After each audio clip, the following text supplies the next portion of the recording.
நீங்கள் ஒரு vlog channel வச்சுருக்கீங்க அப்படின்னாலும் இல்லைனா ஒரு ஆன்லைன் கிளாஸ் எடுக்கிறீங்க அப்படின்னாலும் இந்த கேமரா கண்டிப்பாக உங்களுக்கு யூஸ்ஃபுல்லாக இருக்கும். ரீசெண்டாக சோனி பிராண்ட்லேருந்து ஒரு மிரர்லெஸ் கேமரா ZV-E10 ஒரு மாடலில் 4K வரைக்கும் வீடியோ எடுக்கிற மாதிரி ஒரு மிரர்லெஸ் கேமரா கொண்டு வந்திருக்காங்க. இந்த கேமரா பார்த்தீங்கன்னா ரியல் டைம் ஆட்டோ ஃபோக்கஸிங்காகவும் ஏதாவது ஒரு ப்ராடக்ட் ஷோகேஸ் காட்டணும் அப்படின்னாலும் தனியாகவே இந்த கேமராவில் ஒரு பட்டன் கொடுத்துருக்காங்க.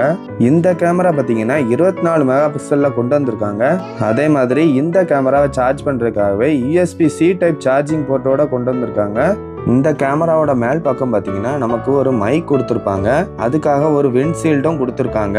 இந்த கேமராவில் ஹெட்ஃபோன் கனெக்ட் பண்ணுறதுக்காக ஹெட்ஃபோன் ஜாக்கும் மைக்ரோஃபோன் கனெக்ட் பண்ணுறதுக்காக அதுக்கான ஜாக்கெட்டும் கொடுத்துருக்காங்க. இந்த கேமராவில் உள்ள ஸ்க்ரீன் பார்த்தீங்கன்னா எந்த ஆங்கிள்னாலும் ரொட்டேட் பண்ணிக்கலாம். ஆனால் இந்த ஸ்க்ரீனில் டச் ஆப்ஷன் கிடையாது. அது மட்டும் இல்லாமல் இந்த கேமராவில் வியூ பாயிண்ட்டும் கிடையாது. மற்றபடி இந்த பட்ஜெட்டில் ஒரு நல்ல கேமரானே சொல்லலாம்.